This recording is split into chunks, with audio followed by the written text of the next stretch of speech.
caíram por terra.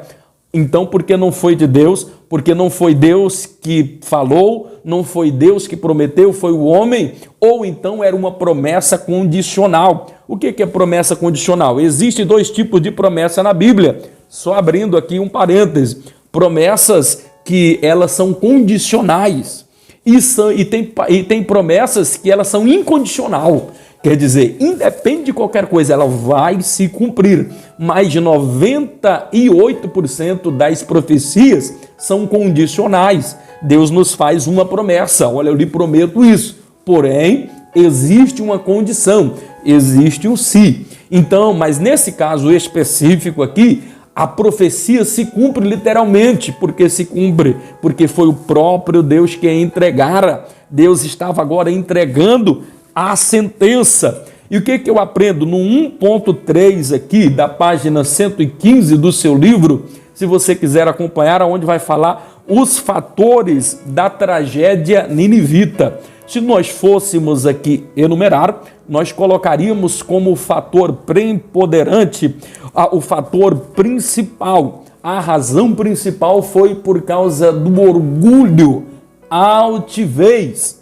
E este povo extremamente altivo, Deus precisava dar uma lição a eles. Esse povo que escalpelavam as pessoas vivas, matavam pessoas de várias nações, inclusive israelitas, o povo judeu, arrancavam o couro das pessoas vivas, colocavam eles em cima de uma estaca e atiçavam, colocavam piche e atiçavam fogo.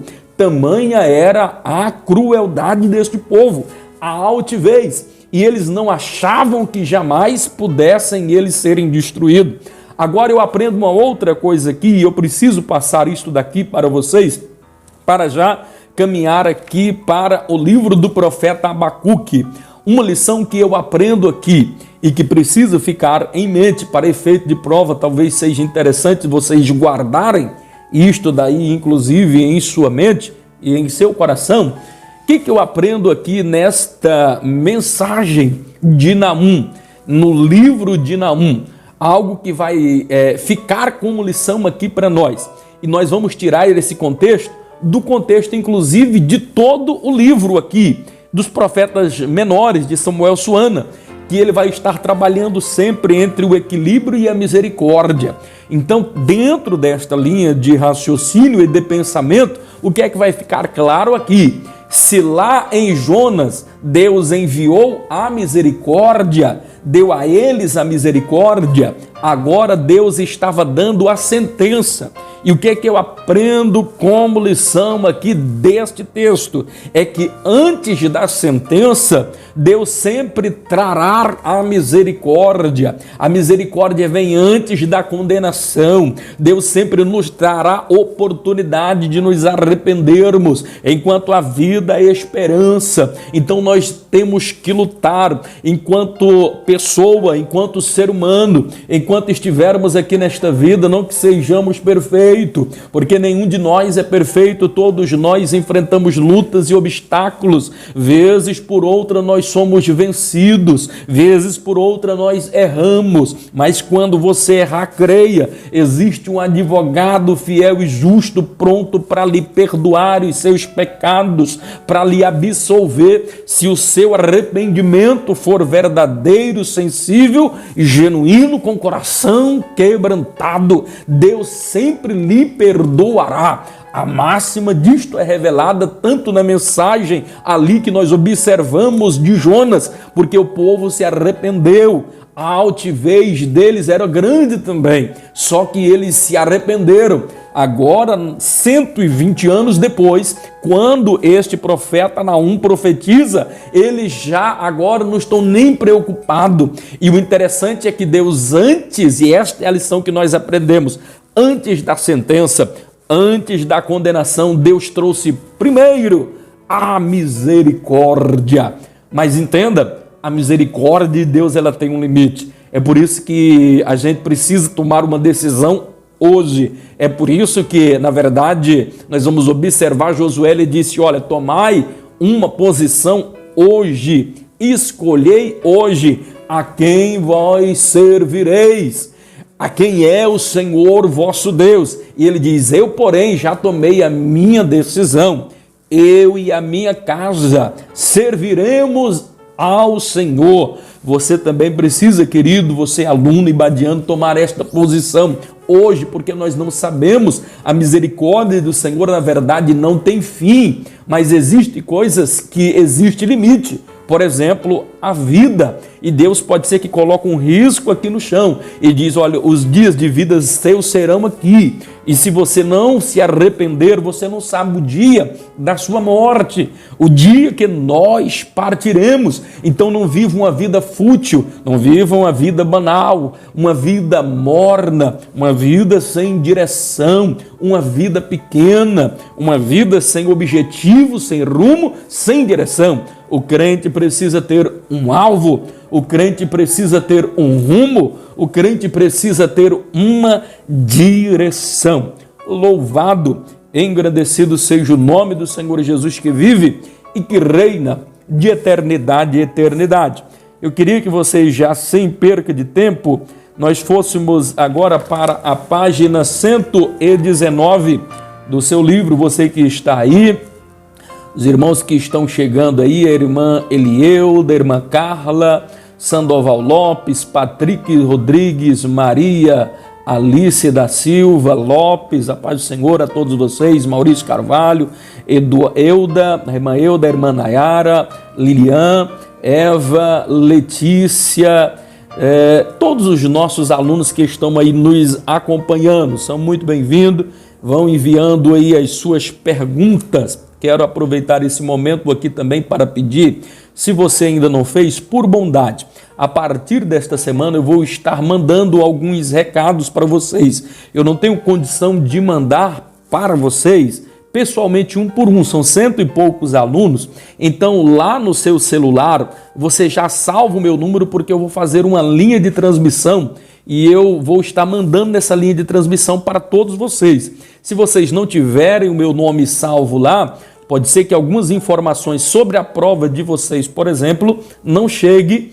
Então, por favor, façam isso, por bondade, por gentileza. Se você não tem salvo aí o meu nome e o meu número no seu celular, salva o meu número, coloca lá meu nome, Pastor Eurípides Venâncio, porque nessa semana nós já vamos estar fazendo a linha de transmissão para ter um contato melhor com vocês e falarmos a respeito da prova. Amém? Página 119. Vamos agora falar sobre a vida e obra de profeta Abacuque. Profeta Abacuque, aí na página 119. Ele que vai trazer uma profecia agora sobre a Babilônia, que foi a vara de correção para Israel, de uma correção divina para a nação de Israel. Então, esta profecia aqui sobre a Babilônia, ela nos vai trazer também algumas valiosas e importantes lições. Este homem, Abacuque, homem de Deus, e ele tinha cativo um lugar. Além dele ser profeta, ele era levita, ele era cantor, ele era compositor, porque ele pertencia ali da linhagem de Asaf. Asaf, este grande homem de Deus, que a sua linhagem durante todo o tempo teria um cativo ali 180 cadeiras dentro do templo. Então ele pertencia a esse grupo de profetas, músicos, compositores e cantores. É tão verdade que no capítulo de número 3, se você for observar, ali é um cântico. É por isso que ele diz assim, oração de Abacuque. Quando ela vai começar ali no capítulo de número 3 de Abacuque, vai dizer oração de Abacuque em forma de sigunete, quer dizer, em forma de canto. Oração de Abacuque em forma de canto, porque além de profeta, ele exercia o ministério de cantor, de compositor ali no templo. Dito isto, meus amados e queridos irmãos, algumas coisas nos saltam aos olhos e nós precisamos aqui estarmos falando para vocês a respeito aqui da vida e a obra deste grande homem de Deus aqui. esse cântico tão abençoado, esse homem que fora contemporâneo de Jeremias e teve a participação profética, e como nós falamos, e a gente precisa identificar aquela questão: quem, onde, por quê e para quem foi escrito o livro. Então, o livro foi escrito aqui para o Reino do Norte, uma profecia para a Babilônia, mas ele estava trazendo uma mensagem também para o Reino do Norte, não, perdão, porque ele pertencia ao Reino do Sul, a sua mensagem trazia ali para o Reino do Sul. No capítulo 1 nós vamos observar que o profeta já começa fazendo duas perguntas que parece muito difícil. Na verdade não é nem pergunta, é duas interrogações que ele faz para Deus.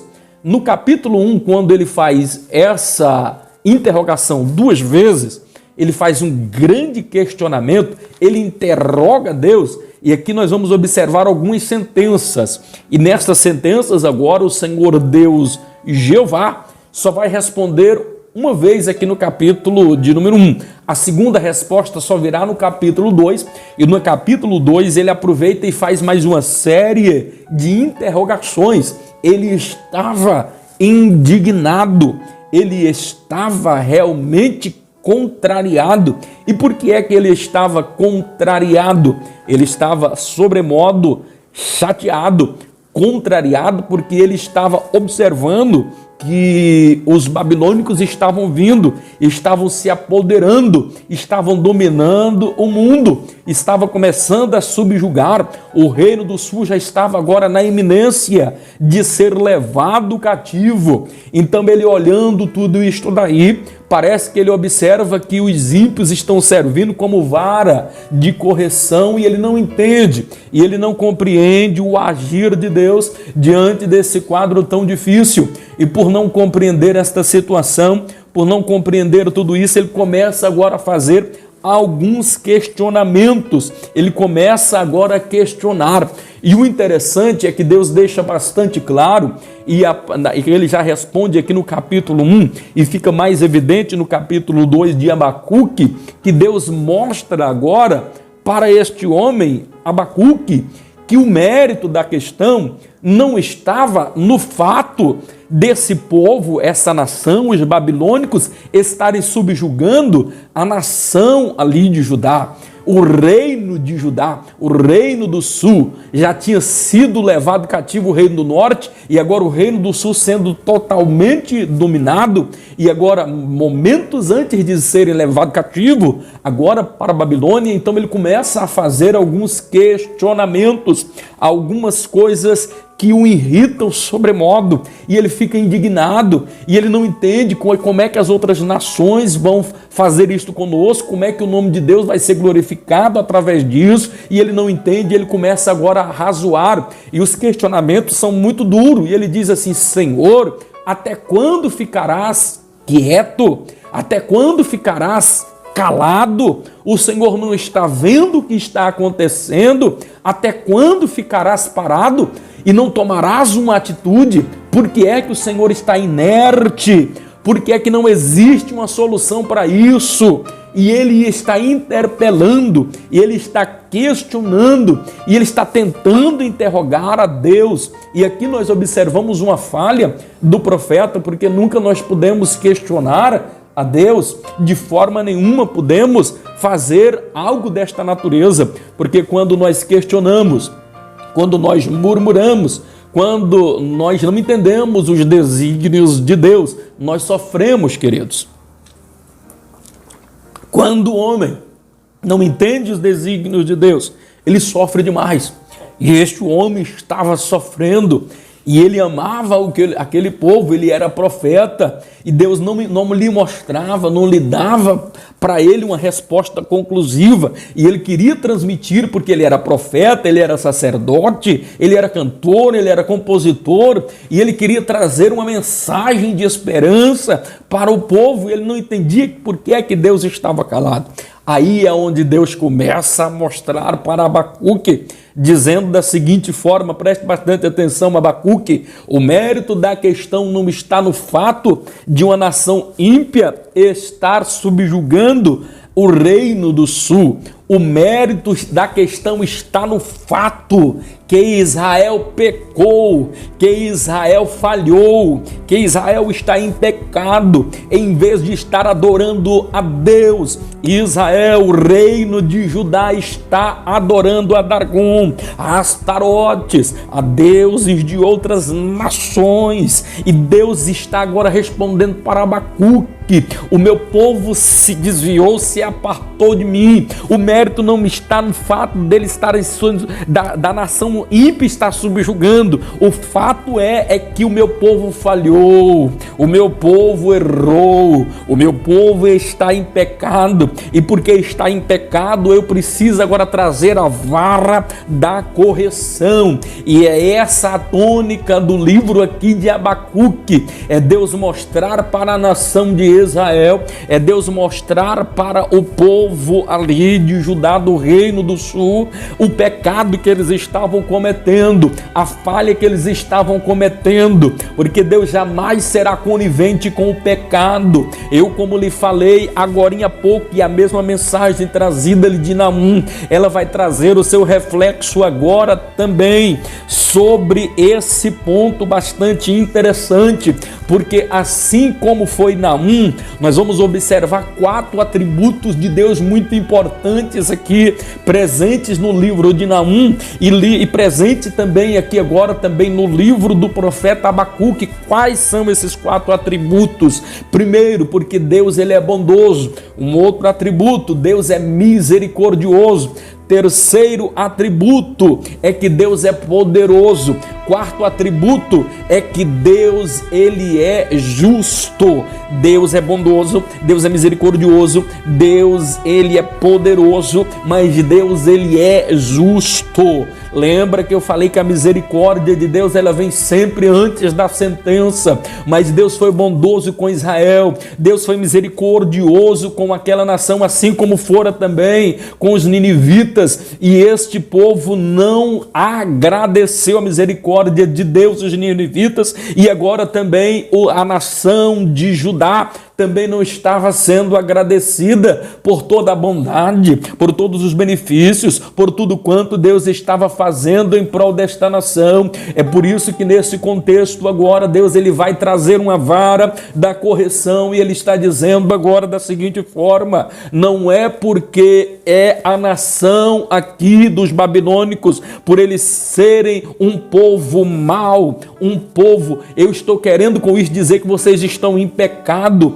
e por causa do seu pecado eu vou trazer a vara da correção. Eu preciso entender que Deus ele é bondoso, ele é misericordioso, mas ele também é justiça. Ele vai executar a sentença contra aqueles que prevaricarem contra o seu nome, que quiserem viver na bebedice e na glutonaria, querem viver uma vida ao seu bel prazer, na prostituição, na avareza. Deus ele vai sempre tomar de conta, ele sempre tomará uma atitude, haverá uma consequência. Observe na vida de Davi, ele na verdade fora segundo o coração de Deus, mas mesmo sendo o coração